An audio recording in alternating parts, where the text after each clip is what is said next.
Bonsoir et bienvenue dans votre 18h30 sur Monaco Info. Un plaisir comme chaque dimanche de vous retrouver pour découvrir les actualités fraîches de la Principauté. Voici le sommaire du jour. La princesse Stéphanie a réuni hier soir sa famille, ses proches et les mécènes de Fighteds Monaco pour le traditionnel gala annuel. Une soirée qui correspondait également aux 20 ans de l'association et vous allez le voir, ce sont les années 80 qui étaient à l'honneur. Alors que la période estivale et festive vient de débuter, l'association Be Safe Monaco continue sa prévention contre la consommation d'alcool au volant. L'occasion pour sa présidente Camille Gottlieb de sensibiliser les jeunes et leurs parents au danger de l'alcool sur les routes. L'actualité de ce dimanche était évidemment marquée par le second tour des élections législatives.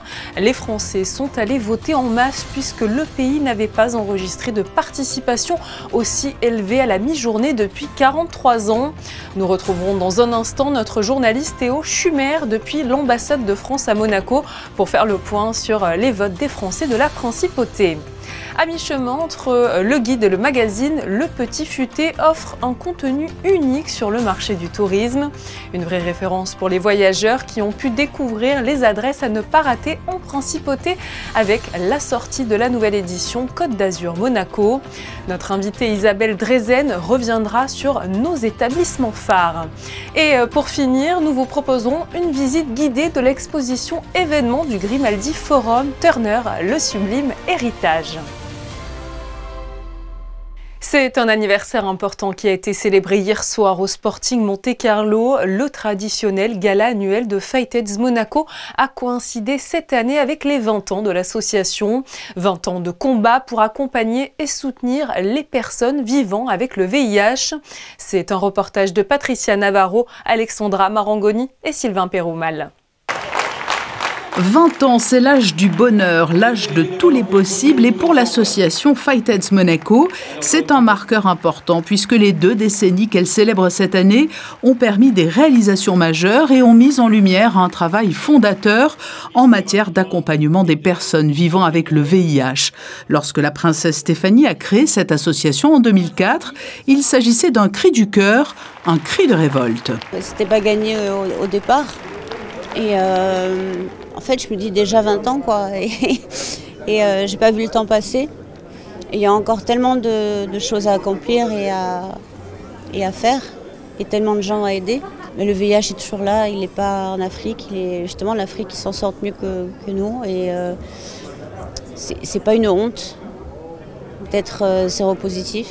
Et ça, c'est le plus gros défi qu'on a eu depuis 20 ans et qu'on continue à avoir avec la discrimination, donc c'est pas une honte d'avoir le VIH. Et c'est les autres qui devraient avoir honte de ne pas accepter les personnes qui ont le VIH. Et pour mettre en œuvre les projets qu'elle envisageait, la princesse Stéphanie s'est entourée d'une équipe engagée et déterminée. Une armée de bénévoles et permanents encouragés par de généreux donateurs.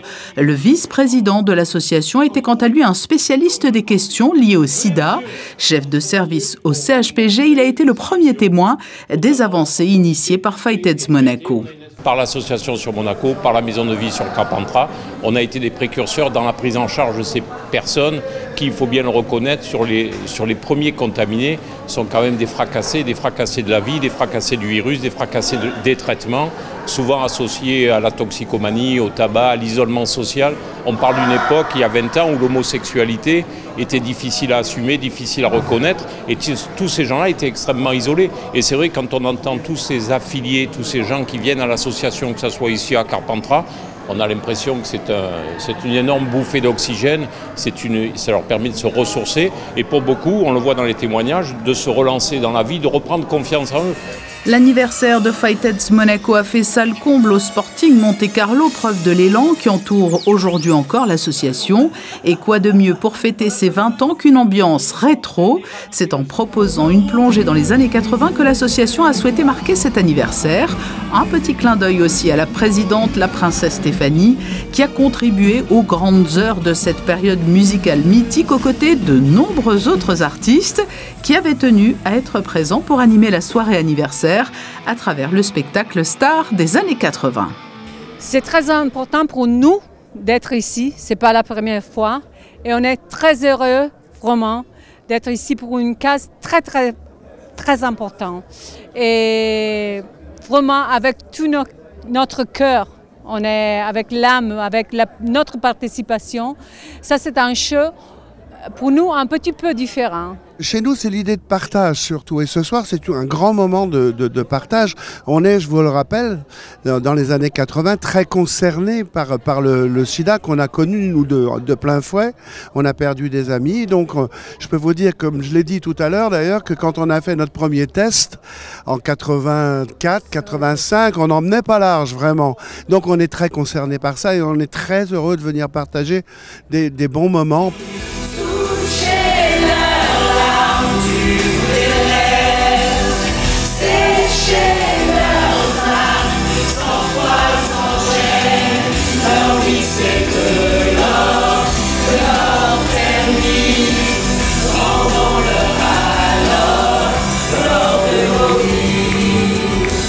Une soirée placée sous le signe du retour vers le futur, puisque Fightheads Monaco a certes soufflé ses 20 bougies, mais ne se contente pas de ne célébrer qu'un bilan. L'association regarde déjà plus loin et ne manque pas d'ambition pour continuer à pérenniser tous ses projets fondateurs et même les amplifier à l'avenir. Elle était présente hier pour cette belle soirée de gala aux côtés de sa mère, la princesse Stéphanie. Mais même si elle apporte tout son soutien aux causes défendues par sa famille, Camille Gottlieb a aussi ses propres engagements. C'est le cas avec BeSafe. En principauté, cette association lutte depuis 7 ans contre la conduite en état d'ébriété. Entre prévention, mise à disposition de navettes gratuites et distribution d'éthylotest. En ce début d'été qui voit toujours le nombre d'accidents augmenter sur les routes, Fabien Bonilla a pu interroger la présidente de l'association, Camille Gottlieb. Camille Gottlieb, bonsoir. Bonsoir. Nous sommes début juillet, synonyme de vacances, de fêtes également sur le littoral et bien sûr à Monaco. Est-ce que vous pouvez nous rappeler les objectifs de votre association BeSafe Monaco? Parce qu'il faut faire attention en sortant de soirée toute l'année, mais particulièrement l'été, où comme je l'ai dit, c'est une période festive. Quels sont les objectifs de BeSafe Monaco? Alors les objectifs de BeSafe Monaco sont toujours les mêmes, bien évidemment, de vérifier que tout le monde reste et rentre chez eux en sécurité, que ce soit les personnes qui montent dans les voitures, des personnes qui ont bu, ou que ce soit les conducteurs ou les conductrices. Oui. Il faut prendre ça en compte que toute l'année, il faut faire attention, comme vous l'avez très bien dit, mais particulièrement l'été, parce qu'on boit un peu plus, surtout avec la Coupe d'Euro. Ouais. Donc je pense qu'on est amené à boire un peu plus, surtout si la France gagne. On est amené à sortir plus tôt, rentrer plus tard, donc c'est vrai qu'il faut quand même pas lâcher les efforts qui sont faits toute l'année. Et il faut rester focus sur l'idée de rentrer en sécurité avec BeSafe, avec des taxis, par n'importe quel moyen, mais ne surtout pas prendre la voiture ou autre moyen de locomotion si on a trop bu. Oui, parce que vous proposez des services d'accompagnement, c'est ça ? En période creuse, on va dire l'hiver, on est sur le vendredi, samedi et uniquement une navette qui ramène sur Monaco et communes limitrophes. Et depuis juin, qu'on a reçu une nouvelle navette d'un don de Monsieur Grosoli et sa femme Emilia, qu'on a reçu, ça a été pour nous l'extase, je vous le dis honnêtement. 2 navettes, ça y est, notre association grandit, notre garage de navettes aussi grandit. Et maintenant, nos navettes ramènent donc en période estivale les 2 navettes du mardi au dimanche inclus, de minuit à 5 heures. Elles sont disponibles. Il y aura une navette qui sera disponible uniquement sur Monaco intramuros, donc qui fera les trajets que de Monaco à Monaco. Et l'autre navette sera exclusivement réservée pour prendre sur Monaco et ramener sur les communes limitrophes. Et notre limite, c'est les 4 chemins au niveau de Roquebrune-Cap-Martin et au niveau de Beaulieu. Alors, la France est championne d'Europe. J'ai beaucoup trop bu. Qu'est-ce qui peut arriver? Qu'est-ce que je dois faire? Il y a un numéro de téléphone. C'est avec les boîtes de nuit qu'on se met en contact. Comment ça se passe? Alors, vous pouvez prendre contact au niveau des établissements de nuit aussi, mais vous pouvez aussi également prendre votre téléphone, aller sur notre compte Instagram. Il y a le numéro pour la navette Intramuros, Monaco Intramuros, qui est directement mis en biographie de notre Instagram. Aussi en story, on le publie tous les soirs, etc. Et ensuite, on a le numéro aussi qui est réservé à la navette spéciale pour les communes limitrophes. On a 2 numéros distincts. 2 numéros distincts. Depuis 2017, quelles sont les grandes actions menées par BeSafe Monaco? Qu'est-ce que vous avez fait depuis 2017? Alors, je pense qu'on peut dire qu'on a peut-être fait évoluer un peu les esprits, fait prendre conscience à beaucoup de gens que le danger de l'alcool au volant est réel. C'est un fait. On l'a vu malheureusement dans l'année 2023 qui a été horrible au niveau des nombres de décès sur la route liés à l'alcool. Et surtout quand on voit tous les moyens qui sont mis en place par le gouvernement, par la police, par les pompiers, par les établissements de nuit et par BeSafe, c'est vrai qu'on se dit que le travail n'est pas fini et que BeSafe sera là tant que les gens auront besoin de nous. Et je pense que notre plus grande satisfaction, c'est que les gens nous prennent au sérieux, qu'une société, une grosse société comme la Société des Bains de Mer nous fasse confiance et nous aide. Grâce à eux, nous avons eu le deuxième chauffeur pour la deuxième navette qui a été pris en charge financière par monsieur Stéphane Valéry. Qu'une grosse entreprise comme le Touya aussi nous fasse confiance, que en fait toutes les grandes entreprises monégasques, privées ou publiques, nous fassent confiance, et que même le gouvernement se rende compte que c'est un problème de société à part entière, et qu'on travaille main dans la main avec tous les organismes de Monaco, et particulièrement la police aussi, qui sont, je pense, soulagés qu'on soit là aussi tout l'été pour éviter de laisser ces personnes rentrer en état d'ébriété et d'avoir une très mauvaise nouvelle le lendemain matin. BeSafe Monaco, d'ailleurs, prend de plus en plus d'importance. Vous avez parlé du partenariat avec la SBM, il y a aussi celui avec l'IUM. Vous prenez de plus en plus d'importance? On prend de plus en plus d'importance. Je pense qu'on se le doit à nous quand même un peu, parce qu'on a fait du bon travail. Mais on le doit aussi, malheureusement, aux tragiques accidents qu'il y a eu ces dernières années. On pense notamment à Alexis qui est décédé le 15 juillet 2017, à la suite de laquelle on a décidé de fonder notre association avec les filles. Mais il y a aussi tous les décès qu'il y a eu l'année dernière qui ont fait prendre conscience aux gens que ça n'arrive pas qu'aux autres, que ça arrive à tout le monde, et que ces clients peuvent sortir des établissements de nuit dont on fait partie. Que ces personnes-là, si on les avait peut-être essayé de les convaincre à ce moment-là de ne pas prendre la voiture, peut-être qu'ils n'auraient pas prise. Après, attention, on ne peut pas empêcher quelqu'un, on ne peut pas le forcer à nous suivre, on ne peut pas le forcer à souffler. Il n'y a que la police qui est capable de faire ça, et je pense que la police ne peut pas faire du cas par cas. Et c'est pour ça qu'on travaille en étroite collaboration avec eux pour essayer de leur donner de plus en plus d'informations sur les personnes, par exemple, qu'on a croisées en état d'ébriété et qui peuvent être un danger pour les autres et pour eux-mêmes. Et je pense que c'est une grosse prise de conscience qui a été faite en principauté, et ça prouve encore une fois la légitimité de notre cause et de notre combat. Dernière question, quel message vous voulez faire passer à ces jeunes, et même moins jeunes, qui vont peut-être prendre des risques et faire courir des risques aux autres cet été? Alors, je vais m'adresser directement aux parents. Je pense que oui, jeunesse doit se faire, mais la jeunesse ne doit en aucun cas mettre en danger la vie de vos enfants. Et aux jeunes, je leur dirais, si vous aimez vraiment vos parents, s'il vous plaît, ne faites pas en sorte que le lendemain matin, il y ait quelqu'un qui leur annonce une très mauvaise nouvelle, que vous soyez à l'hôpital ou que malheureusement il y ait eu un événement tragique. Et même si vous aimez vos amis, vous-même et vos familles, essayez de vraiment faire le bon choix. BeSafe est là, pour ceux qui ont la chance d'avoir BeSafe, ou pour ceux qui ne sont pas sur Monaco. Il y a toujours une alternative pour rentrer chez soi en sécurité, et je pense que les moyens sont mis en place, en tout cas sur Monaco. J'espère que le message sera passé. Camille Gottlieb, merci d'avoir répondu à mes questions. Merci à vous. Ce dimanche, les Français étaient appelés de nouveau aux urnes pour le second tour des élections législatives. À midi, le taux de participation s'élevait d'ailleurs à 26,63%. Un vote qui concerne aussi, comme vous le savez, les Français résidant en principauté. Théo Schumer, on vous retrouve devant l'ambassade de France à Monaco. Quels étaient ici les résultats la semaine dernière et qu'est-ce que cela augure du vote d'aujourd'hui ? Et oui, situation délicate pour les Français de l'étranger installés en principauté. Ils n'auront pas la députée pour laquelle ils ont voté la semaine dernière en majorité. Parmi les 5300 électeurs français inscrits ici, ils ont en effet voté dimanche à 46% pour la candidate RN Johanna Morel. Les candidats divers centres Stéphane Vogetta et Nouveau Front Populaire Maxime Da Silva étant quant à eux arrivés bien derrière. Mais la 5e circonscription comprenant Monaco est aussi celle d'Espagne et de la principauté d'Andorre. Par conséquent, le vote comprend aussi celui des Français installés là-bas. Résultat, c'est finalement le candidat divers centre Stéphane Vogetta qui est arrivé en tête de la 5e circonscription à près de 34% des voix. En deuxième position, c'est le candidat Nouveau Front Populaire Maxime Da Silva qui se qualifie avec 26% de voix. Et la candidate RN Johanna Morel est éliminée avec près de 20% des voix. Pour ce second tour, l'enjeu est donc simple à Monaco. Que vont faire tous ces électeurs qui avaient voté pour elle? Vont-ils se rabattre sur le candidat divers centre, peut-être pour faire barrage au Nouveau Front Populaire? Vont-ils s'abstenir? À midi, ils étaient en tout cas seulement une bonne centaine environ à s'être rendus ici à l'ambassade qui a fermé ses portes à 18 h.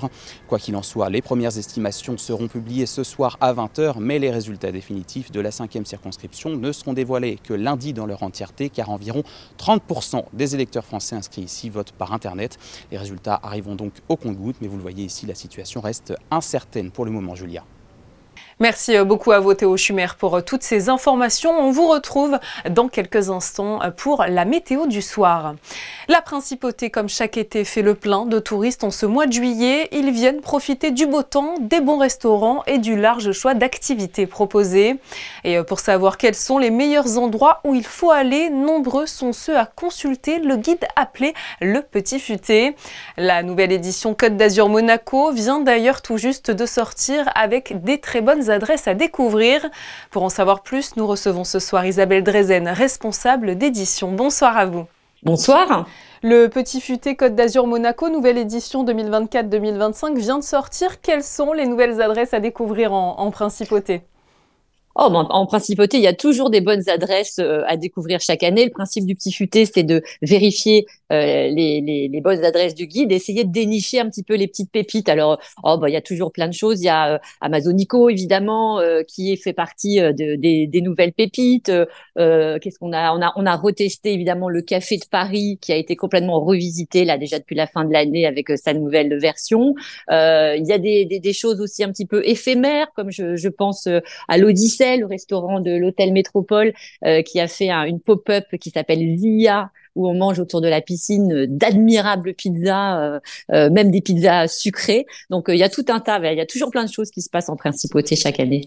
Il faut le dire également, sur votre site, vous proposez un petit peu les incontournables de la Principauté. Je pense au Palais Princier, au musée océanographique ou encore au jardin japonais. C'est vrai qu'on outrepasse un petit peu la partie restauration et on se consacre également sur le côté culturel de la Principauté. Oui, complètement, parce que le Petit Futé, j'aime bien le rappeler, n'est pas que un guide de gastronomie, c'est un guide touristique en fait qui s'adresse aux gens qui viennent visiter la Principauté, qui s'adresse également aux résidents de la Principauté qui veulent aller voir un petit peu ce qui se passe chez eux, mais également ailleurs, en dehors des frontières et notamment sur les Alpes-Maritimes.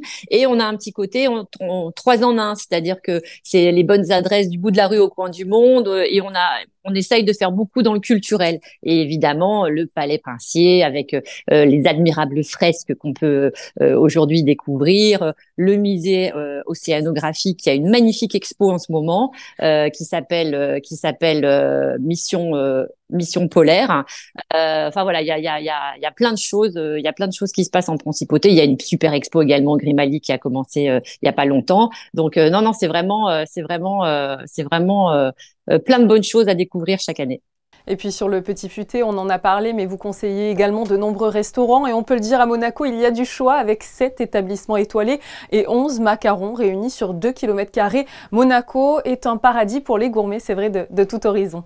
Pour les gastronomes, mais dans le Petit Futé, on trouve aussi des bonnes adresses qui sont du petit prix jusqu'au grand luxe. Alors le grand luxe étant le Louis XV, mais moi j'aime le marché de la Condamine avec toutes ces petites échoppes.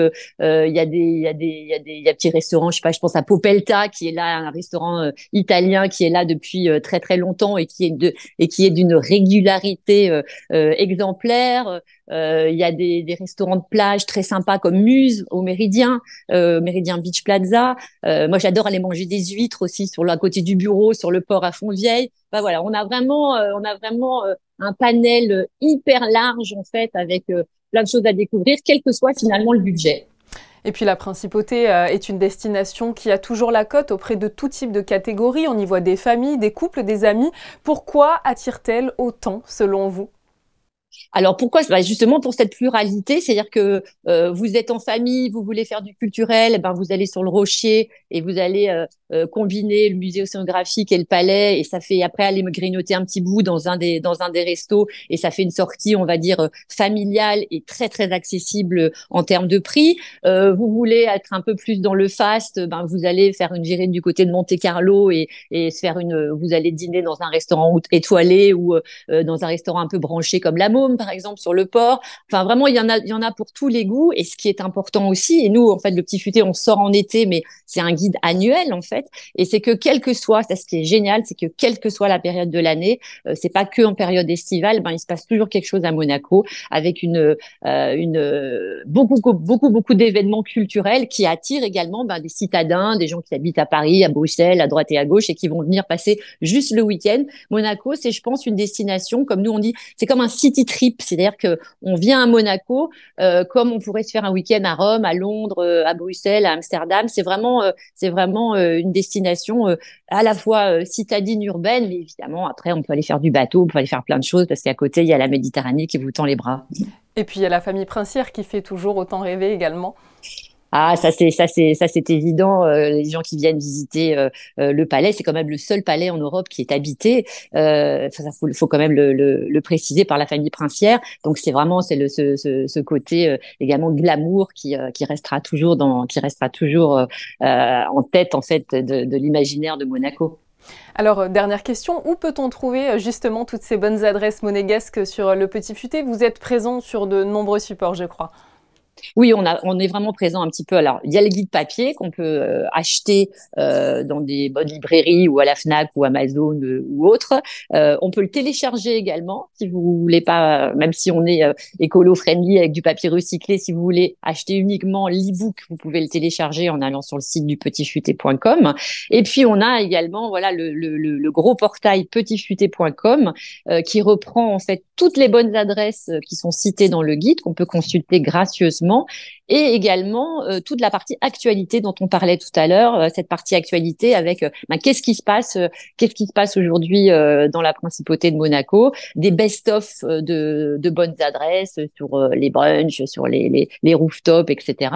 Et on nous retrouve également évidemment sur tous les réseaux sociaux, Petit Futé Côte d'Azur et Monaco, et sur tous les réseaux, Facebook, Insta, TikTok, tout ce que on est présent partout pour avoir les partages d'expériences à la fois de nos journalistes et à la fois des gens qui nous suivent. Merci beaucoup à vous Isabelle Drezen d'être venue nous présenter la nouvelle édition du Petit Futé Côte d'Azur Monaco. Merci à vous, bonne soirée. Et en parlant justement des bonnes adresses de la Principauté, je vous propose de partir à la découverte d'un établissement qui se redynamise.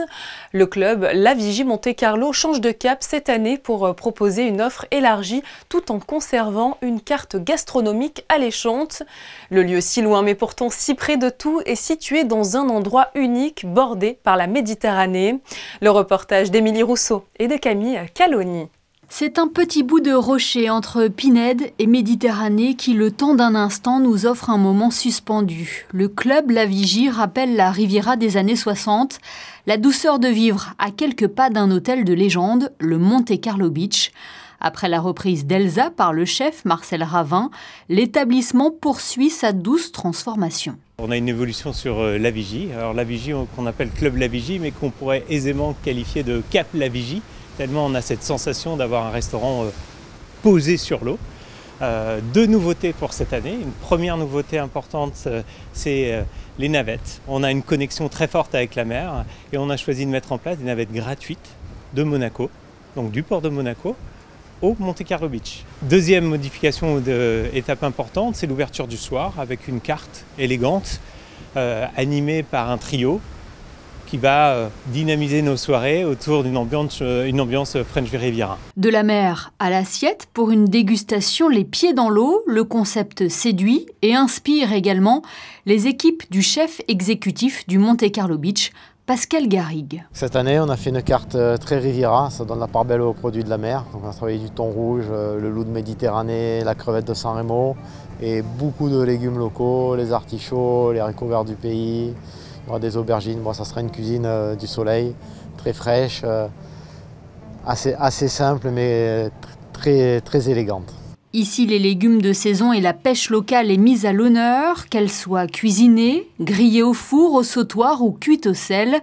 Des produits raffinés s'invitent dans une carte plus sophistiquée. On peut que être inspiré. On a un cadre magique, une clientèle féerique. On a des poissons frais tous les jours. On est vraiment dans un club, on est dans l'exception, quoi. Je pense qu'on est vraiment sur ce qu'il y a de mieux sur la Côte d'Azur. L'expérience ne serait pas complète sans avoir goûté les plaisirs sucrés du chef pâtissier du Club La Vigie, dont son incontournable tiramisu sublimé au service.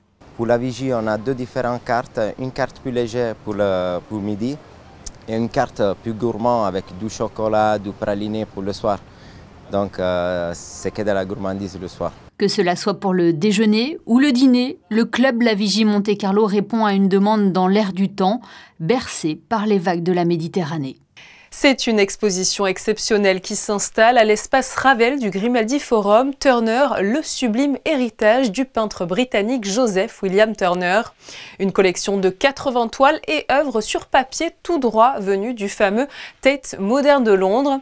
C'est le plus grand prêt d'œuvres d'art jamais consenti par ce musée que Théo Schumer et Lionel Bernardi ont pu observer en avant-première.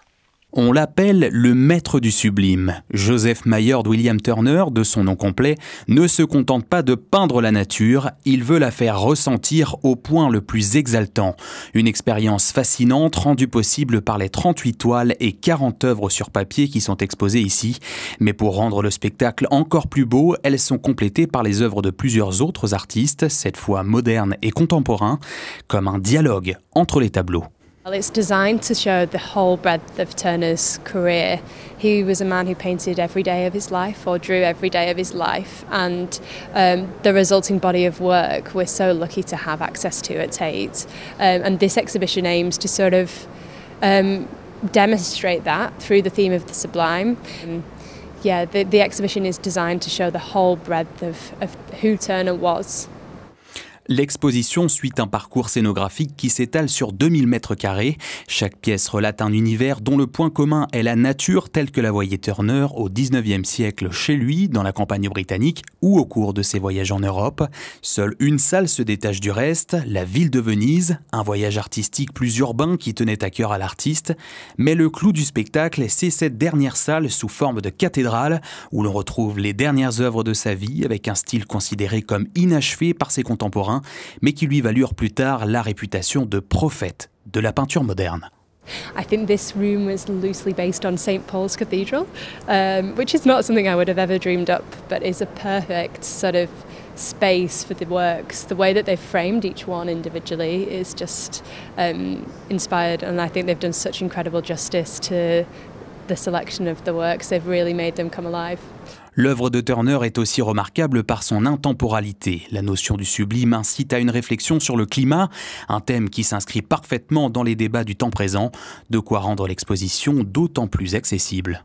The way he approached his themes, the fact that we can imbue his paintings with our own imagination, he allows us to place ourselves into his paintings. It means that their relevancy hasn't dampened, and the theme of the natural environment is something that is always going to be relevant, but in the context of today, when we look at the natural world and our interactions with it a little differently, we're considering our impact on the climate and climate change. There's a new relevance to his works. Turner, le sublime héritage, est à découvrir du 6 juillet au 1er septembre à l'espace Ravel du Grimaldi Forum. Le prince Albert II et son Altesse royale la princesse de Hanovre étaient présents ce samedi dans les tribunes du Jumping International de Monte-Carlo. Ils ont assisté au sacre de la Française Inès Joly. À 26 ans, elle a créé une incroyable surprise en remportant samedi soir le Longines Global Champions Tour. Seulement 294e mondiale, la cavalière en selle sur Ambassador Z signe incontestablement la plus belle victoire de sa jeune carrière. Elle succède à Julien Paillard, victorieux l'an dernier avec Donatello Doge. Et puis nous l'avons appris aujourd'hui, Théo Andan, licencié de l'AS Monaco Athlétisme, a décroché son ticket pour les Jeux Olympiques de Paris. Il rejoint ainsi le relais français pour le 4x400 mètres. Toutes nos félicitations à lui. La 12e manche du championnat du monde de Formule 1 se déroulait ce dimanche en Grande-Bretagne. Les pilotes se sont élancés pour 52 tours à Silverstone. Et c'est Lewis Hamilton qui réussit à s'imposer pour la 9e fois sur ce circuit grâce à une belle stratégie de course. Lui qui n'avait pourtant pas gagné depuis 2 ans et demi. Max Verstappen et Lando Norris viennent compléter le podium. À noter que la pluie est venue perturber ce Grand Prix, mais aussi la trajectoire de Charles Leclerc qui termine à la 14e position. Le point sur vos prévisions météo, c'est tout de suite avec Théo Schumer. Rebonsoir à vous Théo. Je crois que le début de semaine s'annonce radieux sur la Principauté. Bonsoir Julia, bonsoir à tous. Et oui, vous avez raison, la météo s'annonce très clémente en Principauté pour cette nouvelle semaine. Après un week-end un petit peu nuageux, vous allez voir le ciel se dégager dès demain matin. Alors il pourra rester quelques résidus nuageux par-ci par-là, mais rassurez-vous, le soleil sera complètement de la partie l'après-midi et le ciel devrait rester bien bleu toute la semaine. C'est à partir du week-end prochain que rien n'est moins sûr, mais on y reviendra bien sûr en temps et en heure. Un point sur les températures à présent, vous aurez 23 degrés en matinée et jusqu'à 26 degrés au plus fort de la journée. Et comme je vous le disais hier, là aussi les valeurs vont continuer de grimper sur tout le territoire tout au long de la semaine. Ça y est, l'été est bel et bien installé. Allez, demain, en cette belle journée ensoleillée, pensez à souhaiter une bonne fête au Thibaut. C'est déjà à la fin de votre édition du 18h30. Ce fut un plaisir de vous accompagner durant plusieurs jours. Demain, c'est Émilie Rousseau qui sera la présentation de ce journal. Mais pour l'heure, je vous laisse avec le flashback de la semaine. Nous revenons sur ce qu'il s'est passé à Monaco l'année dernière à la même période. Bonne soirée.